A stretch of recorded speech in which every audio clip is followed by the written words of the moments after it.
और आज से 25 साल पहले हिंदुस्तान की रेतीली जमीन पर हुए एक धमाके ने घमंड में चूर दुनिया के कई मुल्कों के होश फाख्ता कर दिए थे। ये धमाका देश के लिए फख्र का सबब था। आज उस पोखरण परमाणु परीक्षण को 25 साल हो गए हैं। हिंदुस्तान के लिए वो गौरवशाली पल था जिसने उसे सुपर पावर्स के साथ खड़ा कर दिया। और अब प्रधानमंत्री मोदी उस परमाणु विरासत को आगे बढ़ा रहे हैं।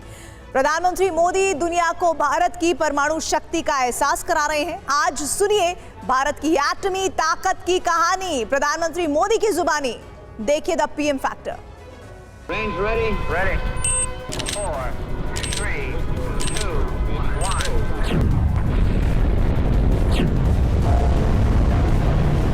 Today at 15:45 hours,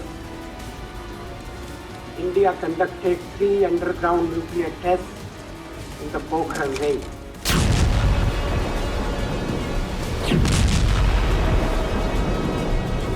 अभिनंदन होना चाहिए वैज्ञानिकों का, उन इंजीनियरों का जिन्होंने पोखरण में जो कुछ हुआ उसे सफलतापूर्वक करके दिखाया है। DRDO and DAE have effectively and efficiently coordinated and integrated their respective technological strength in the national mission to conquer the country with the capability to vacate the nuclear threat. मई 1998 का महीना देश के लिए सिर्फ इसलिए महत्वपूर्ण नहीं है इस महीने में परमाणु परीक्षण हुए, बल्कि वो जिस तरह से किए गए थे वो महत्वपूर्ण है।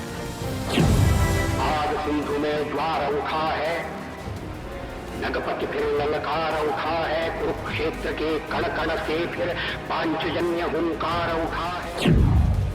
आज 11 मई का ये दिन भारत के इतिहास के सबसे गौरवमयी दिनों में से एक है। आज भारत के वैज्ञानिकों ने पोखरण में वो उपलब्धि हासिल की थी जिसने मां भारती की हर संतान का सिर गर्व से ऊंचा कर दिया।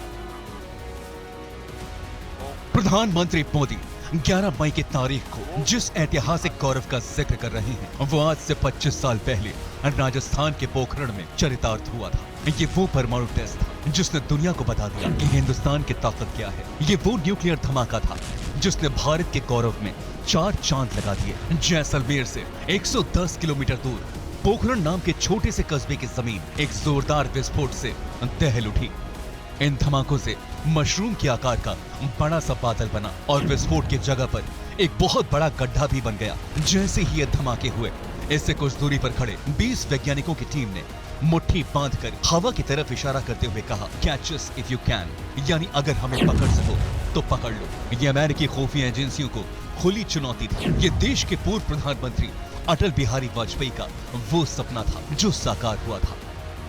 मैं वो दिन कभी भूल नहीं सकता जब अटल जी ने भारत के सफल परमाणु परीक्षण की घोषणा की थी।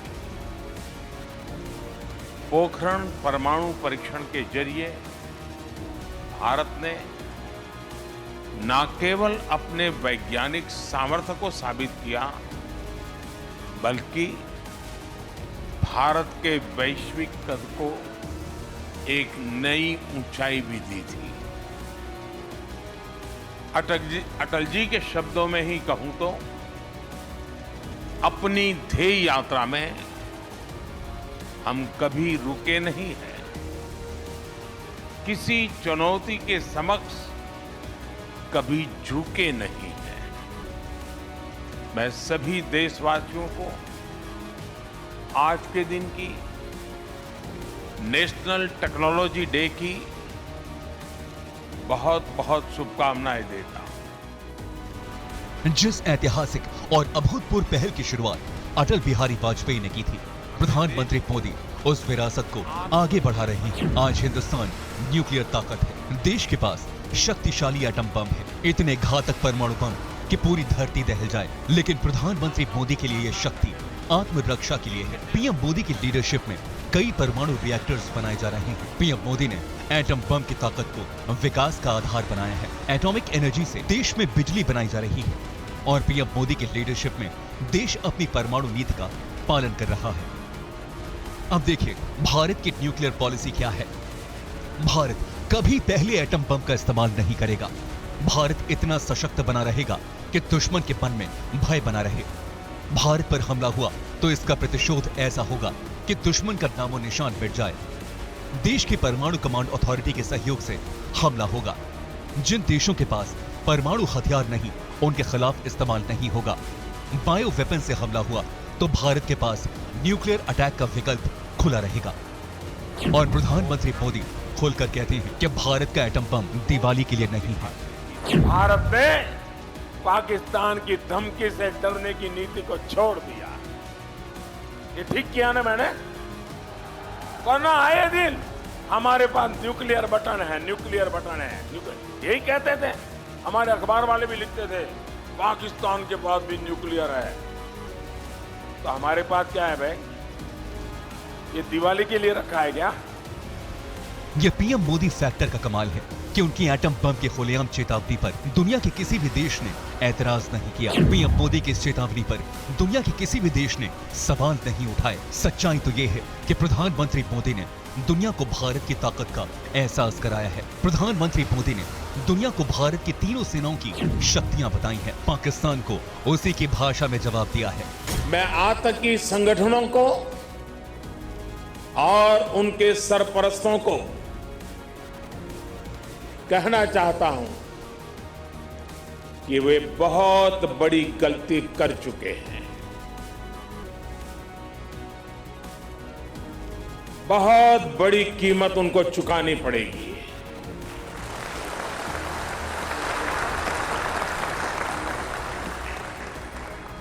मैं देश को भरोसा देता हूं कि हमले के पीछे जो ताकतें हैं, इस हमले के पीछे जो भी गुनहगार हैं, उन्हें उनके किए की सजा अवश्य मिलेगी। आज भारत परमाणु शक्ति संपन्न राष्ट्र है। अमेरिका, रूस और चीन जैसे सुपर पावर्स की लिस्ट में भारत की गिनती होने लगी है। लेकिन ये सब कुछ इतना आसान नहीं था। इसके लिए चाहिए था फौलादी जिगर, और इसकी कहानी जानने के लिए फ्लैशबैक में जाना होगा। केंद्र में वाजपेयी की सरकार बने सिर्फ 3 महीने हुए थे। सिर्फ 3 महीनों के अंदर 11 मई 1998 को पोखरण में भारत ने 3 परमाणु परीक्षण किए। इसके ठीक 2 दिन बाद 13 मई 1998 को भारत ने 2 और शक्तिशाली परमाणु परीक्षण किए। इसके साथ ही पूरी दुनिया को भारत की ताकत का एहसास हुआ। Today at 15:45 hours, India conducted 3 underground nuclear tests in the Pokhran range.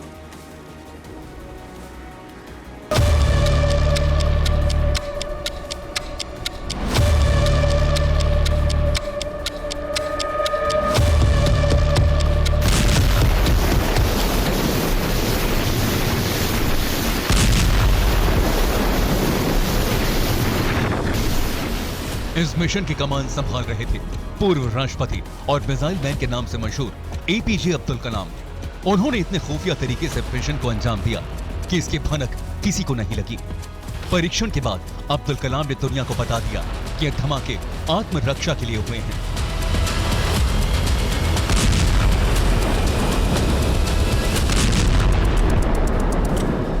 In Indian history, at no time have you seen, I will ask all of you, 2,500 years, any time in Indian history have we invaded any country, but reverse has come. Reverse is, so many countries have invaded us the last 2,500 years. So our work, whatever we are doing for self, that is our national security.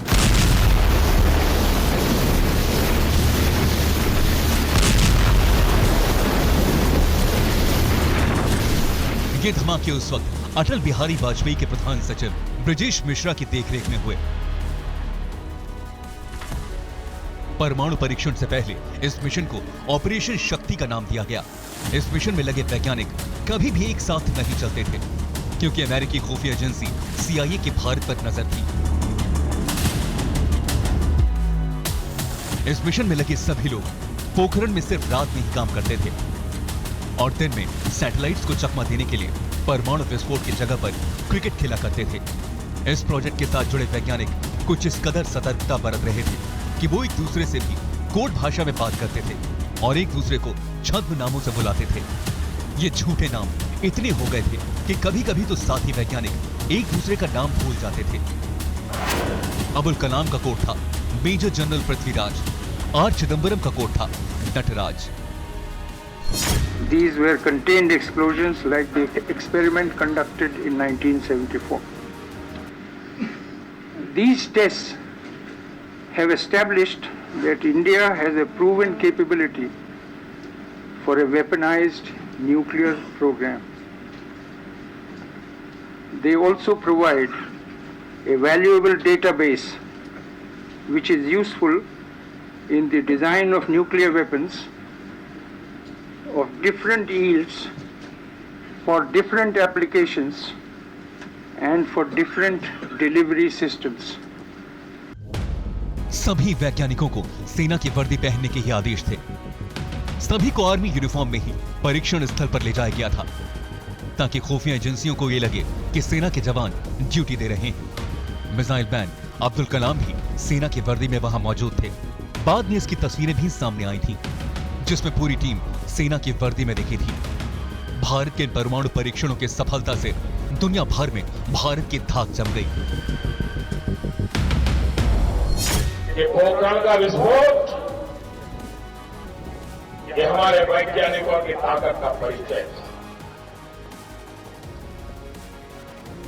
पहली बार जब विस्फोट हुआ वो तो वैज्ञानिकों की ताकत का परिचय था। 5 बजे के बाद सारी दुनिया ने हिंदुस्तान पर आर्थिक प्रतिबंध लगा दी। एक तरफ हिंदुस्तान, दूसरी तरफ सारी दुनिया खड़ी हो गई। दुनिया को जो हो हल्ला करना था करने दिया। दुनिया डांटने लगी, दुनिया रुख मुंह फेरने लगी, चारों तो तूफान मच गया। अच्छे अच्छे लोग डर जाते, लेकिन वाजपेयी जी ने क्या किया? 2 दिन के बाद फिर पोखरण में धमाका किया और दुनिया को दिखा दिया हम दबने वाले नहीं, हम झुकने वाले हैं।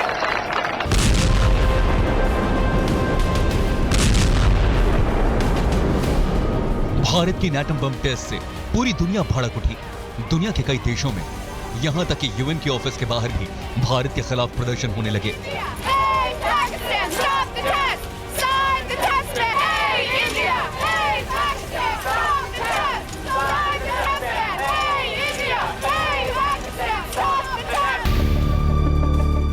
कई देशों ने भारत पर कई तरह के आर्थिक प्रतिबंध लगा दिए। अमेरिका, ब्रिटेन और फ्रांस जैसे देश भी भारत पर आर्थिक बैन का ऐलान करने लगे। Reminding us that technology is not always a force for good. India's action threatens the stability of Asia and challenges the firm international consensus to stop all nuclear testing. So again, I ask India to halt its nuclear weapons program and join the 149 other nations that have already signed the Comprehensive Test Ban Treaty. लेकिन भारत ने दुनिया भर की चुनौतियों का सीना ठोक कर सामना किया। आज भारत के पास बेहद शक्तिशाली एटम बम है और ये ताकत भारत के लिए जरूरी भी है, क्योंकि भारत के पड़ोस में 2 न्यूक्लियर पावर्ड देश हैं। भारत को पाकिस्तान से खतरा है, भारत को चीन से खतरा है। ये ऐसे देश हैं जो भारत से लगने वाले बॉर्डर्स पर हरकतें करते रहते हैं। ऐसे में न्यूक्लियर संपन्न राष्ट्र होना कितना जरूरी है, ये प्रधानमंत्री मोदी बखूबी जानते हैं।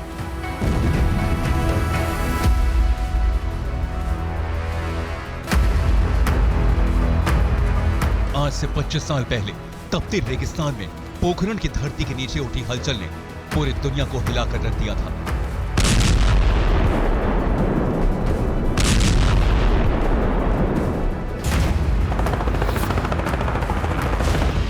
आज सारा विश्व जानता है कि भारत की ताकत क्या है, लेकिन भारत के एटम बम आत्मरक्षा के लिए है। भारत की न्यूक्लियर ताकत सिर्फ खुद को महफूज रखने के लिए है।